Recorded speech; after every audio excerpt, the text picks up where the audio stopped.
Well, good evening. This is Hound Dog Steve coming to you on the 17th of December. And I've been promising a bit of a sort of vlog and maybe a bit of a history of the old hound dog here. And so, as you probably noticed, I have a British accent. I was born in England in 1953, so that makes me 64 years old this year. And I'm still feeling great. Had a great year.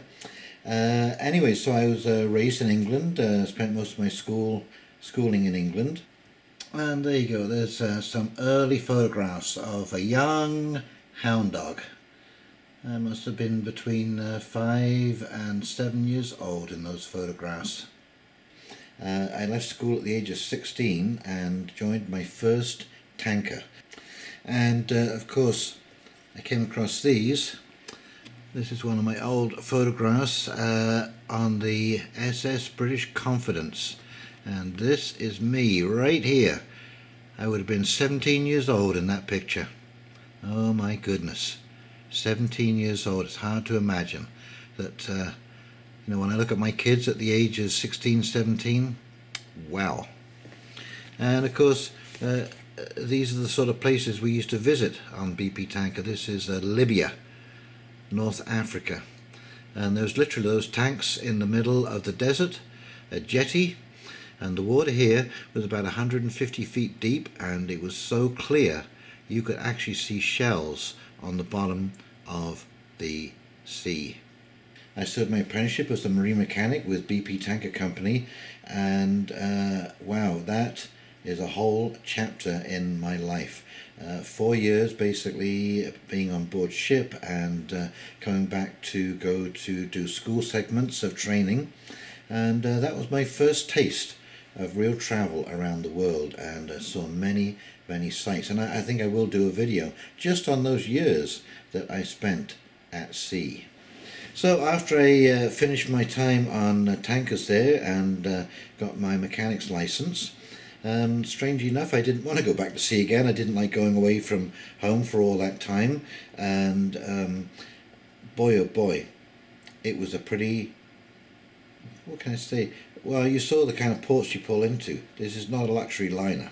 So you go on board that ship and you work, and you go from port to port to port, and the only really good thing about it is that you get to save your money because there's nothing to spend it on. You're on board ship all the time. So I went back to school and I turned that mechanic's license into basically a building trades license.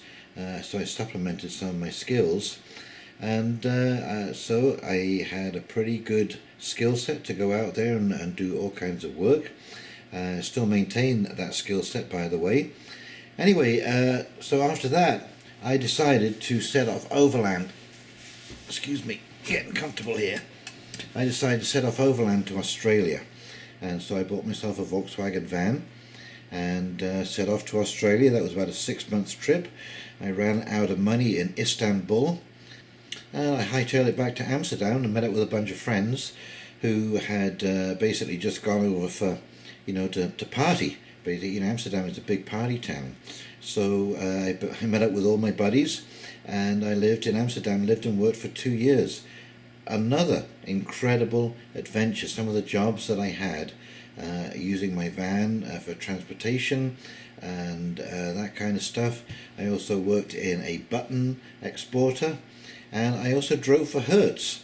In Europe, of course, as you can imagine, there are people who rent cars in Spain, and they drive across Europe and end up in Amsterdam, fly home from Schiphol Airport, and that car has to go back to Spain.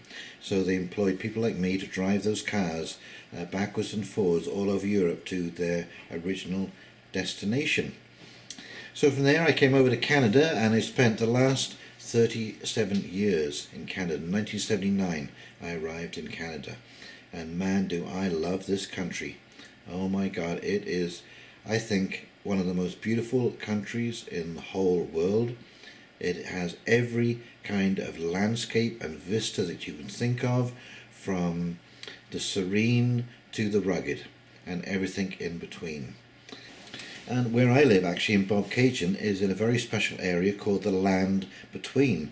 And this is this huge strip of limestone that runs from the Bay of Quinte up to Georgian Bay, and it is a transition zone between the lowlands around Lake Ontario up into the hard rock of Canadian Shield. And you can actually see as you drive north from here, just a few miles north, you can see as you climb out, you start to transition out of that limestone into Canadian Shield. So for the last 37 years, wow, again, it has been adventure after adventure in this country. And as I say, I've loved every minute of it. It's been exciting. It's been a learning experience. I've done many jobs. Oh boy, you know, where do you start? And certainly where I'm living now, where I've been for the last 27 years, it's hard to believe, in Bobcaygeon. This is just a real jewel in south central Ontario. We're sandwiched between two lakes, and from here south you are into very urban territory, farming territory. Toronto is only just a few kilometres south of us, maybe an hour and a half drive away from here. But yet if you turn around and go north for an hour and a half, you are into Algonquin Park, Bancroft, even actually a few miles north of here. I think I've taken some footage of the sanctuary, and wow, this is a wilderness paradise. It used to be a muskie breeding sanctuary, fish breeding sanctuary. You cannot fish up there. It is basically private wilderness, interlocking lakes and swampland. There is plenty of camping, and there is plenty of good real bush hiking. Now, my job for the last 27 years has been as Steve the barber, and because I live in a village, well, you really get to know people. And I don't think I've I skipped around a lot from job to job to job. I've never really found in all those years a job that I really felt that I could do on a long-term basis, until I found hairdressing. And I have to thank my last partner who got me involved in this. We had 2 children together. They, unfortunately, 2 boys, they don't want to come into the business, although I think one might be weakening after working landscaping for a while and doing that year-round outside kind of thing. But as a barber in a small town, it is an incredible experience, because you get to hear all of the stories, you get to meet all of the different players in town, and I mean, just the regular public, but from all quarters, because when you come into a rural area, there are different segments. You have all of the local people, and they would be split into those who are into quarrying and those who are into farming. Then you have people who've come up here to retire, so there are city people in the village. There are store owners, business owners, and they come from all backgrounds. They could be local, they could be from out of town, and it is a real mishmash of personalities and background types. So there is not a dull day in my store. Now I only take a walk-in, so there's no appointments.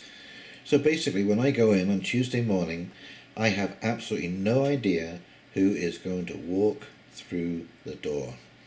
And what makes it especially interesting is the kind of conversation and communication that takes place in my business.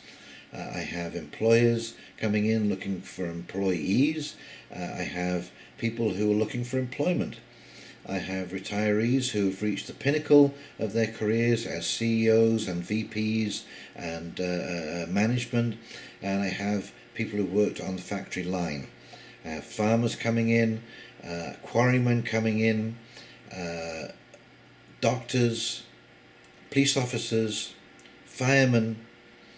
It is an absolutely fascinating collection of people, and an amazing variety of conversation, of topics of conversation. And of course, because as you can see from my videos, I have quite a wide interest of things that are going on around the world, locally, whether it be growing or world events. And so I try and spark as many of those conversations as I can. I try and bring as many people together as I can who are looking for things like employees and employers, goods and services. I've got a pretty good idea of all the things that are sold in town, all the storefronts. Yeah, it's quite an interesting position. I how can I put this? Let's see. I mean, I kind of figure if you were living in a city, it would be a blur of heads going through. There's so many people down there. You might not necessarily tie in the connection between all of these people. But when you are in a small village, I play a particular role in that village. And it really is, I know why I'm going to work every day. And it doesn't feel like work.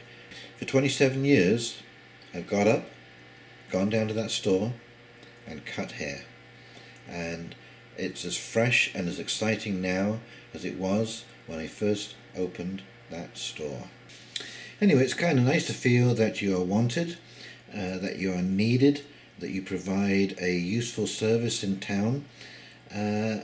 One of the things that is really, you know, as the world changes, especially in the employment sector and the whole concept of AI taking over people's jobs, I feel so fortunate to have a job that will never be done by a machine. You might be able to get a brush cut out of a machine, but I can assure you there are so many variables to people's heads, hair types, and different things like cowlicks and crowns and so on and so forth. Yeah, there's a lot of variables in there, and I think that it is a very human skill. But now, you know, as jobs are getting kind of iffy, well, it's nice to know that I can go in there and sustain myself from my work. Yes, for something that would seem like a fairly kind of mundane skill, wow, am I ever liking the fact that it is steady? You'll never be rich, there's no doubt about that. I won't be a millionaire out of this job, but it is good, steady work. There is no layoffs. It is indoors, it is warm, and I get to chat with my customers all day long. So all in all, it is a very, very, very satisfying career. And it allows me enough time to do stuff like this, videoing and YouTubing and so on and so forth, researching, looking into subjects that are of interest, the gardening, the kayaking, the outdoors life, that kind of stuff. So no, all in all, it is very satisfying. And I'm glad that I'm not part of that whole greed train that seems to be going on today. The crazy headlong spending that is taking place in our society today on nonsense is absolutely astounding. I will be certainly glad when people realize that meaningful friendships are far more important than the toys and the ownership and the big houses. I live in a very, very, very small house. It's actually a cabin. Someone made me a quilt as a housewarming, and it says Steve's Cabin. It's about 900 square feet.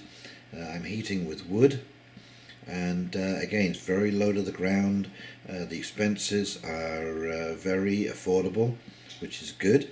Now, luckily, I missed the big jump in house prices around here. Right now, housing is an incredible cost. I have no idea what I might have to pay if I were to repurchase this house, but let's put it this way, you could not rent for the price that my mortgage is on this little property. And so it's quite heartwarming to know that, and I believe it is Mr. Micawber in Pickwick Papers, Charles Dickens, and he says that the definition of absolute misery is earning £100 a year and spending £101.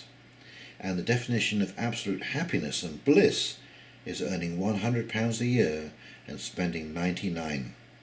And believe you me folks, it really is as close as that.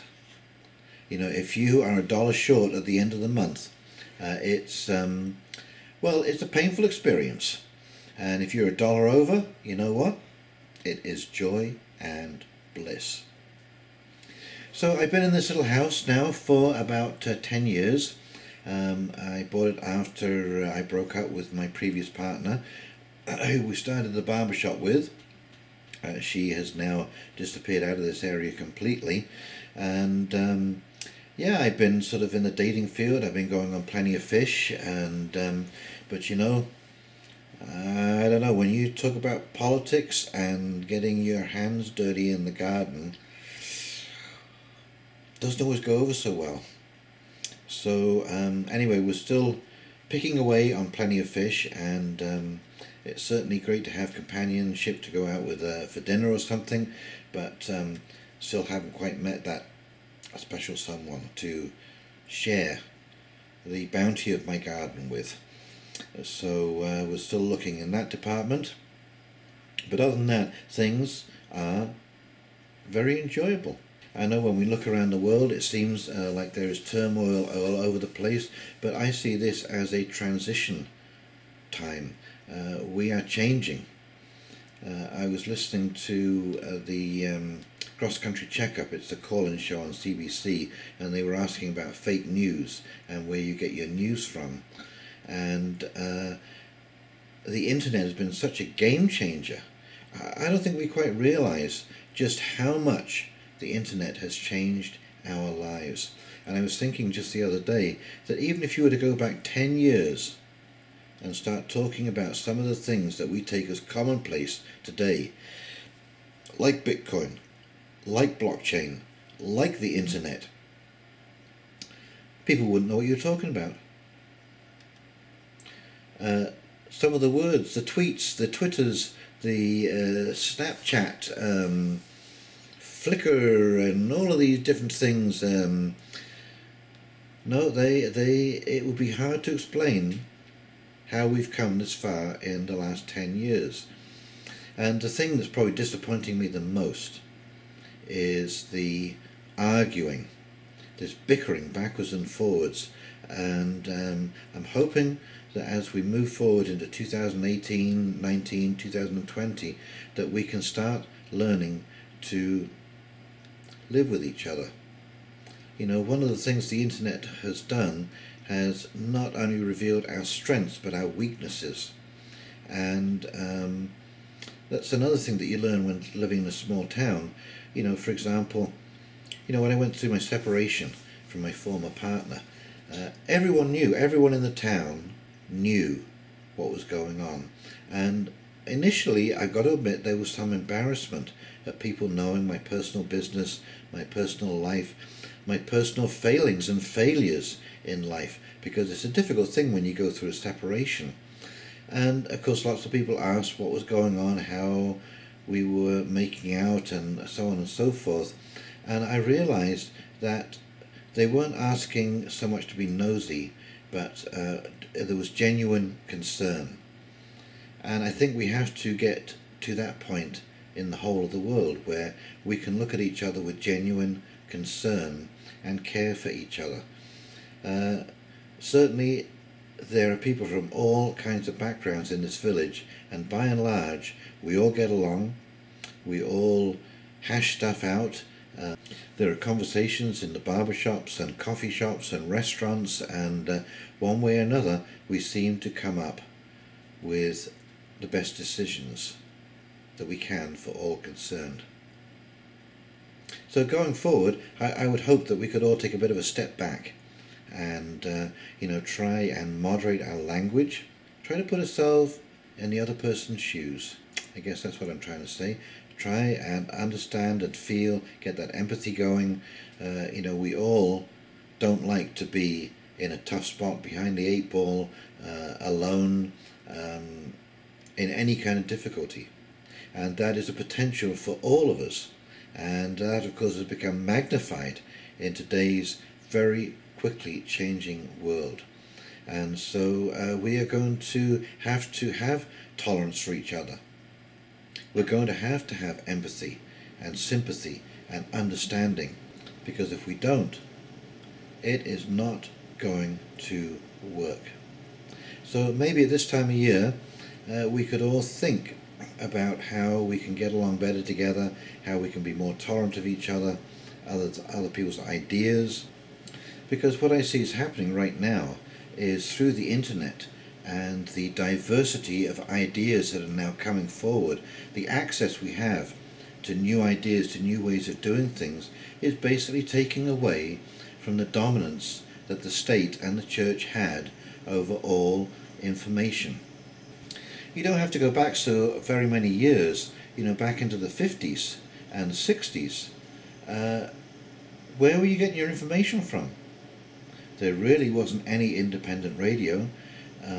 Radio Caroline was just starting to come online, but they weren't very political, other than in the fact that what they were doing was a political statement.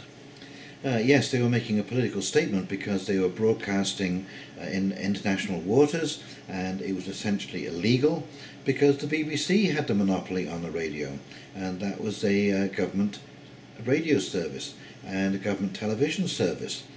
So we were only allowed to get ideas through newsprint, through government radio or government TV. Okay, and newsprint has always been controlled by the elites. Citizen Kane is a good example of the monopolizing and power of print media in that day. Okay, so they monopolized the story. They maintained a single, cohesive, coherent story that went on and on and on and on. I know it was going on before the 50s and 60s, but that's when it really seemed to become consolidated, when there was a serious agenda. We were moving towards that agenda, and all of the governments and newspapers, certainly in the Western world, were on the same page, and that page was globalism. Well, now that we have the internet and YouTube and the diversity of ideas, that monopoly has gone. And you can see that governments and corporations are suddenly struggling with the new concept of decentralization, because the whole model, the Rockefeller model was central planning, and he forced that into universities by sponsoring universities and introducing those central planning ideas, which were revolutionary at the time. The Ford Foundation, the Ford plant, same thing, the centralization of working. And now we're into decentralization, and you have people like Amazon.com, eBay, Kijiji, all of this kind of stuff, where they are decentralizing activity. Bitcoin, blockchain, decentralizing. And so when you have a group of people that are into central planning, and they've designed their entire way of doing business around central planning, no wonder you're seeing people like Eaton's and Sears. Walmart is struggling. It's turning itself inside out to get on board with this warehouse delivery stuff. Free delivery for purchases over $50. Loblaws is doing the same thing, delivering groceries. Airbnb, Uber. These are revolutionary ideas, and they're changing the world, and they're changing the story. And because the story is changing, because we don't have one storyline anymore, you are going to get cognitive dissonance taking place with an awful lot of people who no longer recognize the landscape and are suddenly finding that their news sources are floundering, trying to deal with the internet and the alt news that is coming up on YouTube. Now, they were talking about fake news and how to deal with it. Personally, I think we should get over it. Fake news has been going on forever. It is just now that it has broadened, and there are many, many, many sources of fake news, and you have to be the responsible person in all of this. You have to do some critical thinking and some critical research. that you will find increasingly to understand and get news that you can trust to put the whole picture together is going to become more and more difficult. And so that's another thing that we have to start doing, is doing a bit of research. You know, you have to remember that when you go into a library, not every book is true. Many books are a point of view. So you have to weed through those books, and you decide the ones that you believe and the ones you don't believe, the ones that you like and the ones that you don't like. It's the same when you go to a newsstand, for example, and you buy a National Enquirer publication. Well, you know, you're going to find out that Hillary Clinton has given birth to alien twins. And we of course all know that that isn't true, but you know, if you want to be titillated by those kind of publications, go ahead. But you know, we have to be discerning, and we know that. It's because the medium is changing. I think that's what's causing this uncertainty, because we do this automatically all the time. I think that people should be allowed freedom of expression on the internet. I think there should be no restrictions. Freedom of speech is a First Amendment right in Canada and in the US. And that means everything is free. Now this might sound a little concerning, and of course I can hear people going already, oh my God, what about the hate speech? What about all that? How can I put it? You know, when I first saw the internet and websites and these things being set up, I thought it would be a total fail. And you know why? It's because I thought that it was just another kind of sophisticated mail order delivery system. And of course, mail order delivery systems were, you looked at a picture in a magazine and you saw what you thought looked like a great item. You paid your money up front, the item was delivered, and you were usually disappointed because the quality was not quite what you thought it was going to be. Okay, and now the reason the internet has been such a success, and where I made the mistake of not understanding, was the power of commenting. When you can get an order from somebody and go back on that website and go, you know what, it was a piece of garbage, I got ripped off, man, it was late delivery, it wasn't what I expected, and then when I went to send it back, I couldn't, the return policy was garbage. That is huge for individuals, for any and every individual to be able to write a comment on somebody's website, good or bad. Look at TripAdvisor. It has increased the quality of restaurants because everyone is scared to death of getting a bad reference from TripAdvisor on their restaurant or hotel or whatever it is.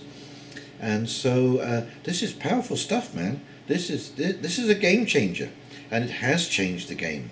And I think that we are benefiting because of it. I think you'll see overall that quality will improve, because what we have really done now is we have really opened the field up to competition. You know, when you have a company like Amazon.com, and I know I mentioned Amazon.com as a leader in the decentralized business model. You know, this guy, Jeff Bezos, who is the owner of Amazon, is now the richest man in the world. I think he just surpassed Bill Gates and Microsoft. So this guy could come into my village and he could set up a business and literally undercut every business in town and keep that up until everyone just keels over and can't keep up, they just can't run a business because they have no customers. That is not competition. Okay, that is bulldozing the competition. Because when you can subsidize your own business to the point where you can bankrupt other business owners, you're no longer competing on a level playing field. And the internet has opened that up. Blockchain is a game changer. When you can't have a situation where there are 2 or 3 claims on the same bond, it is going to change the financial world in ways that you cannot even imagine. So we have all of this to look forward to, but right now, as I said, we're going through this transition. We have to expect some bumps, some lumps, and some losses, some pitfalls, and some greedy jerks trying to take advantage of the whole situation. But I think overall we will come to our senses. Hopefully there'll be more calm, moderate voices like mine going out there, trying to work our way through as we move into the new paradigm. And so 2018, I'm sure, will be another momentous year. Anyway, this is Hound Dog Steve finishing up this vlog. I hope you enjoyed hearing a little bit of history about me and yeah, some of my thoughts at this time of year as we're moving towards Christmas.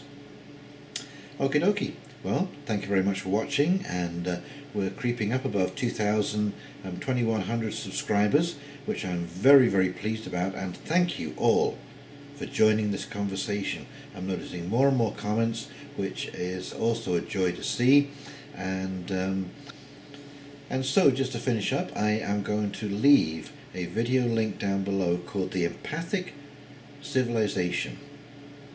And I think you're going to enjoy this little vignette. It's about 5 minutes long by Jeremy Rifkin, and it's where I think we need to go. Okay, so this is Hound Dog Steve signing off. I hope you have a great week. Please don't forget to like and subscribe below if you enjoyed this video, and we will talk very soon. You take care, you have a great week. See you now.